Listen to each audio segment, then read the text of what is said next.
வணக்கம் நேர்களே. தஞ்சாவூர் சமையல் சந்தோஷினி வாங்க. இன்றைக்கி பிரம்ம முகூர்த்த பூஜை. இன்றைக்கி 6வது நாளுங்க. எல்லாம் அலங்காரத்துக்கு ரெடியாக எடுத்து வச்சுருக்கேன் பாருங்க. நவராத்திரிக்கு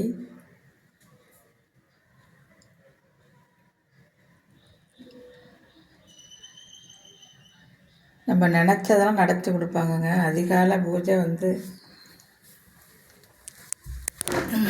ஒரு வாழ்க்கையை மாற்றி அமைச்சிருங்க. நினச்சதெல்லாம் நடத்தி கொடுப்பாங்க. பிரம்ம முகூர்த்த பூஜை. பஞ்சமுக விளக்கு ஏற்றிருக்கேன் பாருங்கள்.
இந்த வீடியோ பிடிச்சிருந்தால் லைக் பண்ணுங்கள், ஷேர் பண்ணுங்கள், சப்ஸ்கிரைப் பண்ணுங்கள். வாழ்க வளமுடன்.